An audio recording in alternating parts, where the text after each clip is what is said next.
Tirumala ghat road లో ప్రమాదం జరిగింది. డివైడర్ ను ఢీకొని ఒక బస్సు నిలిచిపోయింది. పలువురు భక్తులకు గాయాలయ్యాయి. ఘాట్ రోడ్డుకు అడ్డుగా బస్సు నిలిచిపోవడంతో అక్కడ భారీగా ట్రాఫిక్ జామ్ అయింది.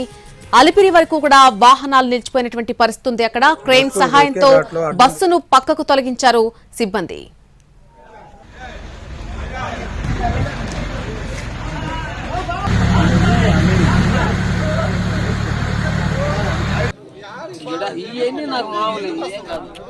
తిరుమల ఘాట్ రోడ్ లో ప్రమాదం జరిగింది. డివైడర్ ను ఢీకొని ఒక బస్సు నిలిచిపోయింది. పలువురు భక్తులకైతే గాయాలన్నట్టుగా తెలుస్తోంది. ఘాట్ రోడ్డుకు అడ్డుగా బస్సు నిలిచిపోవడంతో అక్కడ భారీగా ట్రాఫిక్ జామ్ కూడా అయింది.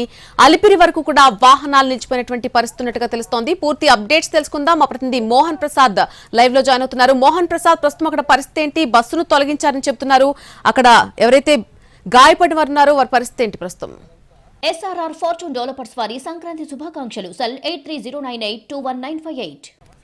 నల్ని తిరుమల ఘాట్ రోడ్ లో రోడ్డు ప్రమాదం చోటు చేసుకుంది. ఈ ప్రమాదంలో పెను ప్రమాదం తప్పిందని చెప్పుకోవచ్చు. తిరుపతి నుంచి తిరుమలకు వెళ్లేటటువంటి ఘాట్ రోడ్ లో దాదాపు 12 కిలోమీటర్ల దాటిన తర్వాత హరిణి పాయింట్ అని వస్తుంది. ఈ పాయింట్ వద్ద బస్సు అదుపు తప్పి రోడ్డుకు అడ్డంగా నిలిచిపోయింది. ఒకవైపు చిరుజల్లులు కురుస్తూ ఉండడంతో ఇంజిన్ ఆయిల్ లీక్ అవడంతో సడన్ బ్రేక్ కొట్టడంతో బస్సు అదుపు తప్పింది. దీంతో రోడ్డుకు అడ్డంగా బస్సు తిరిగిపోవడంతో అటు ఎటువైపు కూడా వాహనాలు వెళ్లేటటువంటి పరిస్థితి లేకపోవడంతో దాదాపు 12 కిలోమీటర్ల మేర ట్రాఫిక్ పూర్తిగా నిలిచిపోయింది. మరోవైపు ఈ ప్రమాదంలో 4 భక్తులైతే గాయపడ్డారు. ఇక బస్సుకు సంబంధించి ఆ ప్రాంతంలో క్రాష్ బ్యారియర్స్ పటిష్టంగా ఉండడంతో రోడ్డుపైనే బస్సు నిలిచిపోయింది. క్రాష్ బ్యారియర్ కానీ పటిష్టంగా లేకపోతే మాత్రం పక్కనే ఉన్నటువంటి లోయలోకి బస్సు జారిపడేటటువంటి ప్రమాదం ఉండేది. దీంతో ప్రమాద తీవ్రత ఎక్కువగా ఉండే అవకాశాలు ఉండేవి. కానీ ప్రమాదం జరిగినటువంటి ప్రాంతంలో క్రాష్ బ్యారియర్స్ పటిష్టంగా ఉండడంతో బస్సులో ఉన్నటువంటి భక్తులకు స్వల్ప గాయాలతో బయటపడేటటువంటి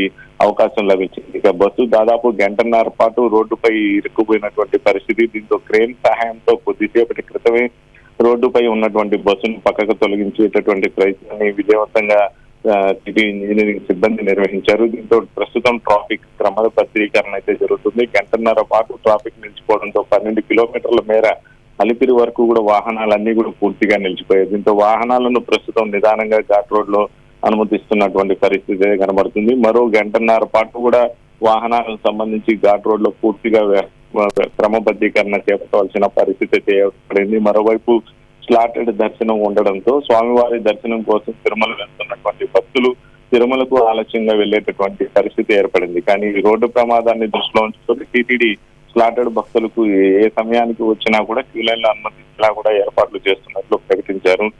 గాయపడినటువంటి 4 భక్తులు కూడా టీటీడీకి సంబంధించినటువంటి ఉద్యోగులుగానే గుర్తించారు. వారిని తిరుమలలో ఉన్నటువంటి అశ్విని హాస్పిటల్ కు తరలించారు. అక్కడ వారికి ప్రాథమిక చికిత్స ప్రస్తుతం అందిస్తున్నారు. Right Mohan Prasad, thanks for the update.